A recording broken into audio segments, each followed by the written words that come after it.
O Flamengo é derrotado pelo Fluminense e o ânimo rubro-negro, né, que já estava naquele ritmo de rumo a Tóquio, leva a um duro golpe. Perder um clássico nunca é fácil, ainda mais antes de uma decisão que, se antes do jogo não era tratado como talvez o jogo mais importante da temporada, agora precisa sim dessa alcunha. O Flamengo, que tinha chances ainda mais do que matemáticas no Campeonato Brasileiro, possivelmente tenha deixado escapar essas chances após o resultado, o que deixa a pressão ainda mais elevada para o próximo domingo.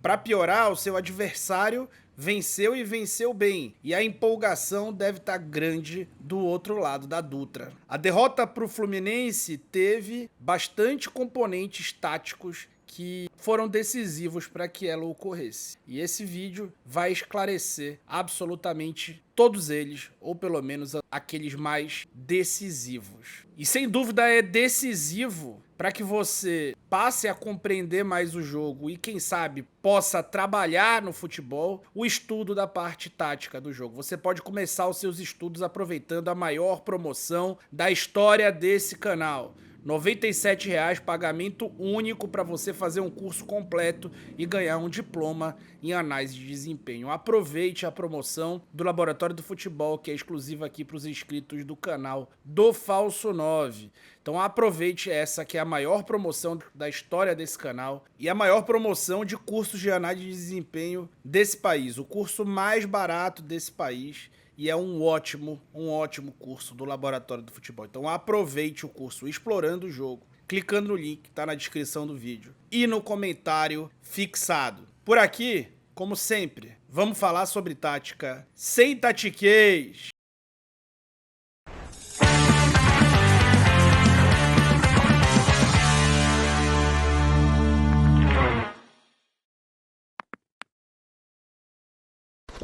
A decisão tomada por Felipe Luiz de colocar o Léo Ortiz como um volante novamente fez com que eu imaginasse que ele seria utilizado numa saída de 3 para poder aproveitar as laterais do bloco do Fluminense, que eu explorei no vídeo pré-jogo como realmente o grande ponto fraco daquele time. Pois é, mas não foi essa a ideia inicial do Felipe Luiz, que quis o Léo Ortiz realmente ali um pouco atrás dessa primeira linha do Fluminense, imaginando, segundo o próprio Felipe Luiz, que o Fluminense faria isso o jogo inteiro, faria essa marcação alta. Me parece uma falha na compreensão ali da proposta de jogo daquele time, especialmente nos jogos contra times muito propositivos. O Atlético Mineiro deixou claro o que fazer para vencer o Fluminense. E se o Flamengo tivesse feito ontem desde o primeiro minuto, muito dificilmente não teria saído com a vitória. Então, o plano de jogo inicial ruim do Felipe Luiz, muito passando por essa saída de bola, que tinha ali o Rossi participando mais, tentando ser esse terceiro homem para vencer esses dois atacantes do Fluminense ali, mas fazia ali com o Léo Ortiz no meio do campo um desperdício. Por quê? Porque ele acabava sofrendo um certo isolamento desses dois atacantes que fechavam a linha de passe para eles, deixavam os zagueiros livres, ou seja, se ele estivesse jogando na zaga, ele estaria possivelmente livre. Veja como ele estava ali, bastante preso dentro de uma zona ali tricolor, e o passe por dentro era bloqueado, como a gente sabia que o Fluminense bloquearia por conta desse bloco deles muito compacto e rígido também lateralmente. Por outro lado, o Fabrício Bruno teve liberdade o jogo inteirinho para sair construindo. Só que o time não usou dessa liberdade, porque o Fabrício talvez não seja o melhor jogador para sair construindo, embora seja um bom zagueiro e tenha outras qualidades. Pois bem, o Flamengo, a partir da sua construção de jogo, não conseguia gerar jogo, gerar superioridade no início do jogo, para poder propor contra aquele Fluminense e construir chances. Mas marcando alto, como sempre desde que o Felipe assumiu, o time esteve ali bem nessa proposta. E o Martinelli sofreu bastante com isso no início da partida, né? Então, aqui ele tá com a bola e o Alcaraz e o Alan vão fazer uma pressão coordenada nele. O Gabriel, também coordenado, já sabe que o passe vai ser feito para o Thiago Santos. Então ele já inicia essa corrida antes do passe. E acerta, né? Porque o Martinelli faria esse passe um pouco mais curto ao Fábio. E aí, gente, o Gabriel estava muito mais próximo dessa bola do que o Fábio. Muito mais próximo dessa bola do que o Fábio. E ele não chegou nessa bola. E pior, além de não chegar nessa bola, enquanto ele ainda estava mais perto do que o Fábio, ele simplesmente desistiu da jogada, tá? Saindo da dividida, que é uma coisa, infelizmente, bastante comum do Gabriel, especialmente o Gabriel dos últimos anos. Sobre o Gabriel, gente, eu quero fazer um parênteses aqui, que é o seguinte. O Felipe já deixou claro nas coletivas anteriores que ele tá cobrando uma movimentação específica do Gabriel e eu fiz um vídeo para explicar essa movimentação. Na coletiva de ontem ele corroborou com o material desse vídeo, então assista o vídeo que você vai entender o que o Felipe Luiz quer do Gabriel. Ok, em termos de posicionamento, ok, mas vamos lá. O Gabriel, segundo o próprio Felipe,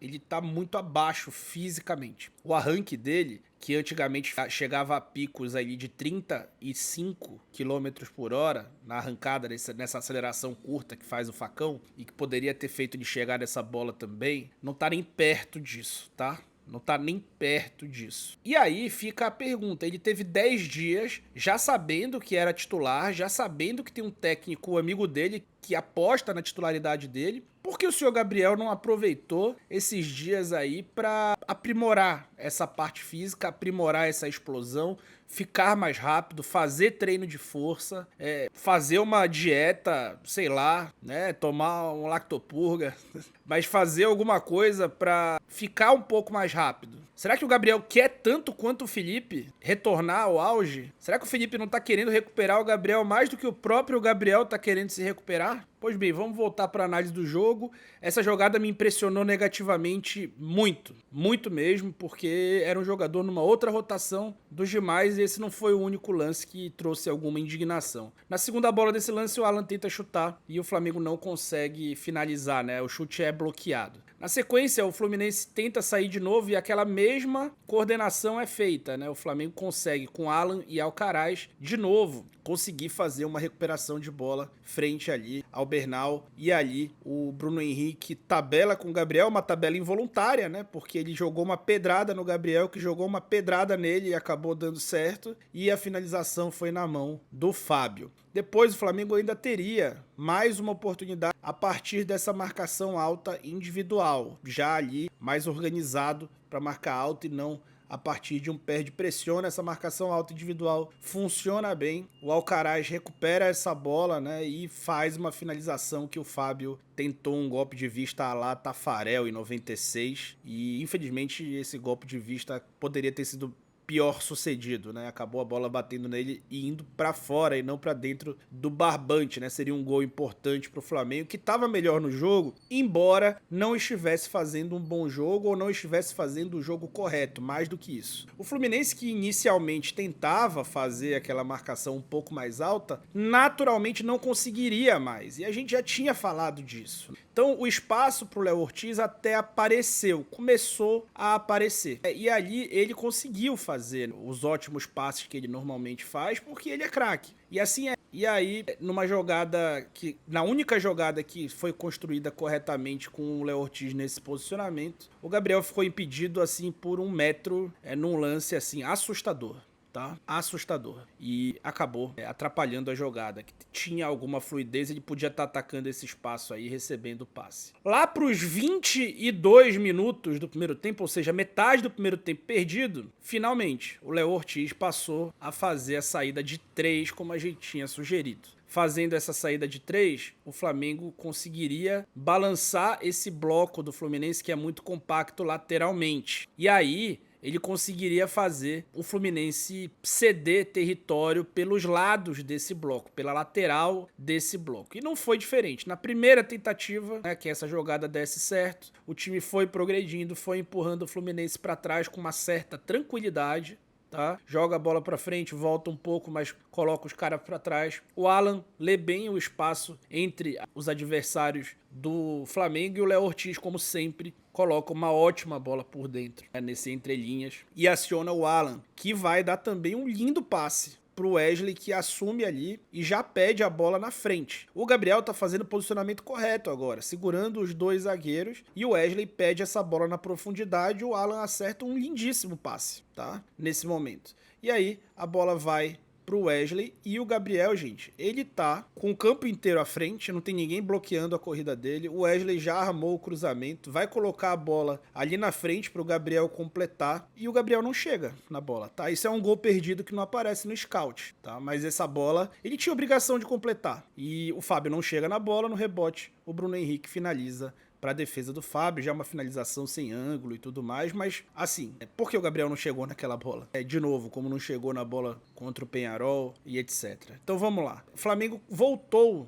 a fazer esse tipo de jogada e conseguia agora, já numa segunda metade do primeiro tempo, executar o plano de jogo correto. Ainda estava 0-0 o jogo. Ainda havia tempo para construir uma vantagem. Aí tá mais ilustrado o bloco do Fluminense, né? O bloco é bem compacto lateralmente do Fluminense, coeso, mas que cede muito espaço na lateral desse bloco. Olha o espaço que o Matheus Gonçalves tinha. Matheus Gonçalves que não jogou bem, muita dificuldade de vencer o jogo físico, teve os lampejos, ele é muito técnico, muito habilidoso, mas, cara, futebol também é físico e ele também comprometeu pela sua parte física ali, não conseguir vencer as disputas, né, mais físicas do jogo. Pois bem, o Flamengo balançou, mesmo que em U, e mesmo com essa circulação lenta de bola, gerou o 2 contra 1 ali em cima do Marquinhos, do lado direito da defesa do Fluminense, esquerdo do ataque do Flamengo. E aí o Ayrton Lucas e o Léo Pereira vão fazer uma tabela simples, e o Léo Pereira vai colocar a bola na cabeça do Alcaraz, que tá Alcaraz ali, ele que tá entre os zagueiros para cabecear a bola, não é a característica do Gabriel, ou seja, o jogo pelos lados do campo não tinha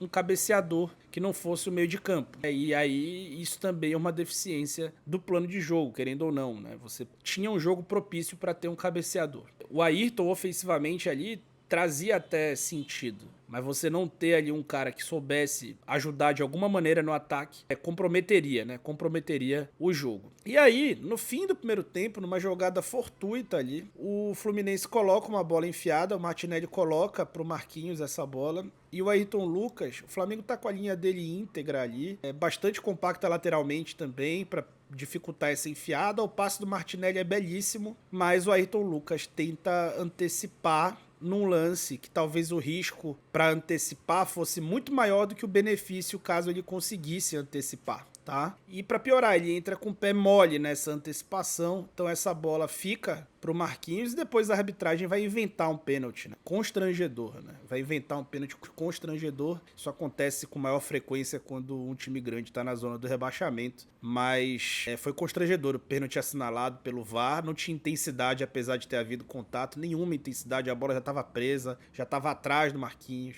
enfim. Acabou o primeiro tempo, o Fluminense volta pro segundo com o John Arias e o Flamengo volta pro plano de jogo do início da partida, mantendo o Léo Ortiz mais dentro do bloco do Fluminense e, de novo, tendo dificuldade na circulação da bola. Por quê? Porque o Léo Ortiz já por dentro, ele já ia gerar jogo por dentro. Só que quem ele tinha para se associar era o Matheus Gonçalves muitas vezes. E o Matheus Gonçalves, de novo, repetindo aquilo que eu falei há pouco, no duelo físico, no embate físico do jogo, perdeu todas as disputas e ele era um jogador importante para conseguir manter um pouco a bola nesse time, o que exemplifica o quanto o Flamengo sente falta do Gerson, especialmente depois da saída do Pedro. O Gerson seria esse cara que ia vencer o embate físico, que ia apaziguar um pouco o jogo, que ia segurar sim a bola, como muita gente reclama que eu faça. Testem, né? Experimentem um jogo sem ninguém para segurar a bola e vejam o que acontece. Será que não viram já nesse jogo? Pois bem. E aí, logo aos 10 minutos, né, do segundo tempo, o Flamengo não tinha construído absolutamente nada. O Fábio dá um chutão, o Léo Pereira afasta e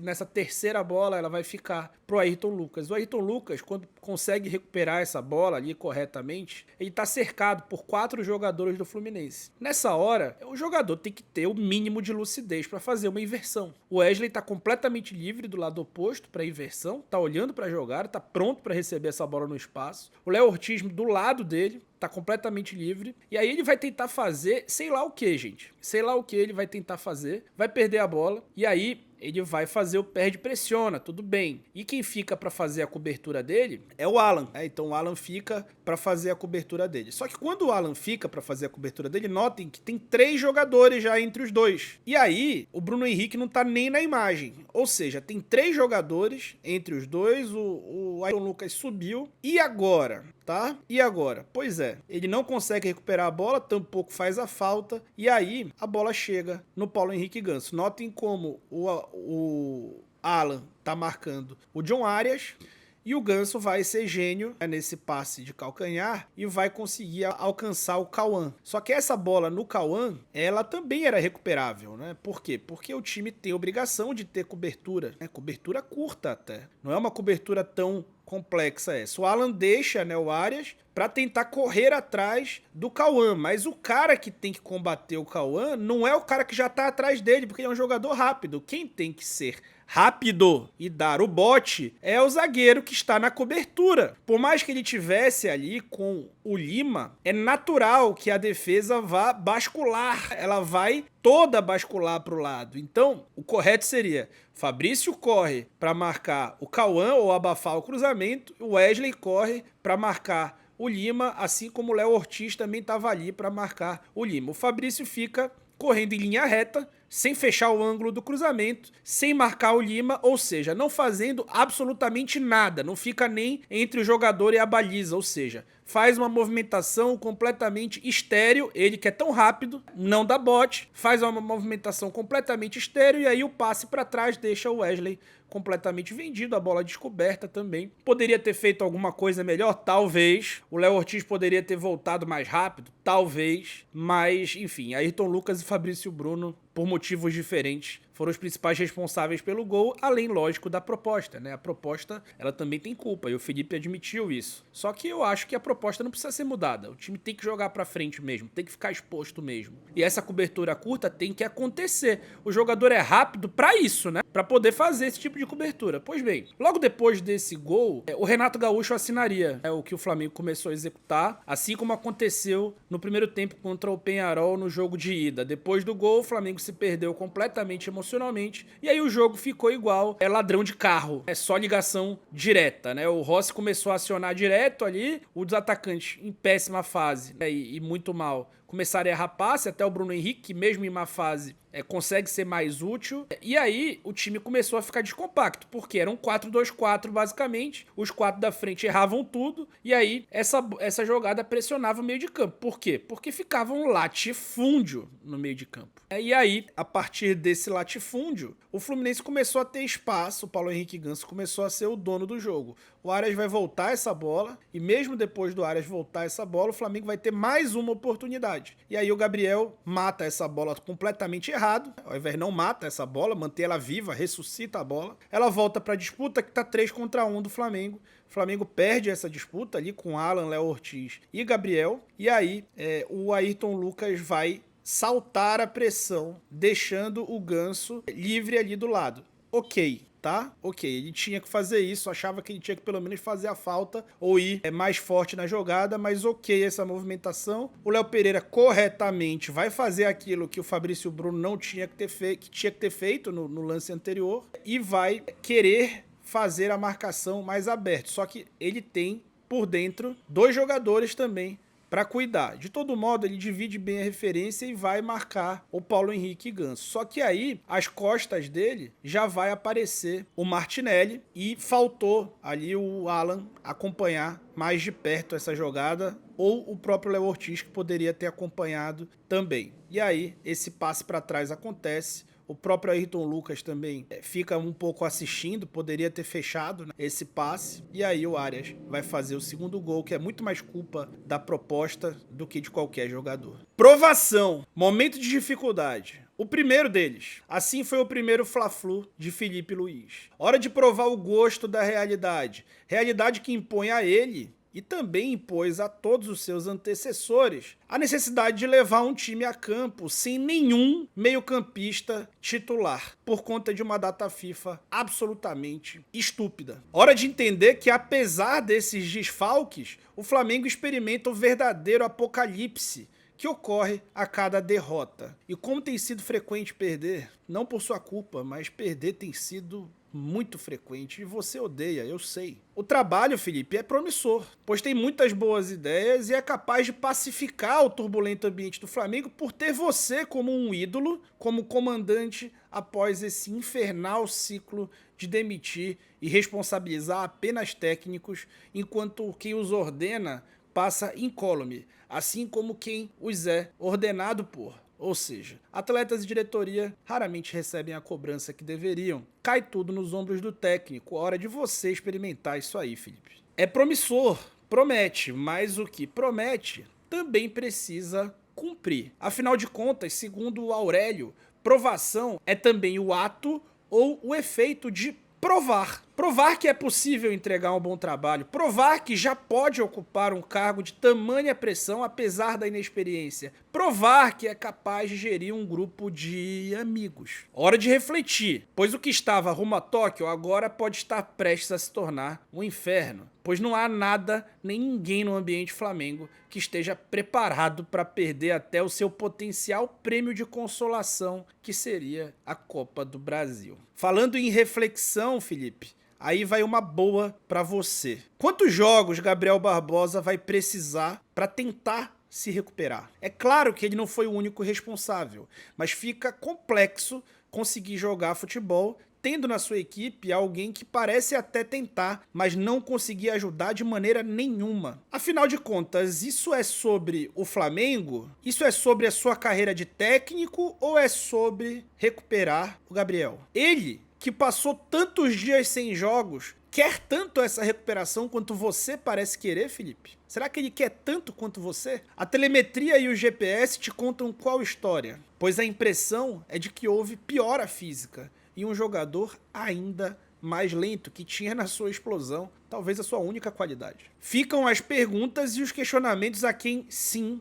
também precisa se provar. Em um ambiente apocalíptico, como eu falei, e turbulento, como é o Flamengo com derrota e em véspera de eleição, é bom começar. Você, melhor do que ninguém, sabe o que fazer. Você, diferente de todos os outros, sabe que tem tamanho para fazer. Então faça, Felipe. Só faça. E o que você também pode fazer é se matricular no curso Explorando o Jogo, que é o curso mais barato do Brasil de análise de desempenho por só R$ 97,00, pagamento único. Aproveite a maior promoção da história deste canal. Até a próxima!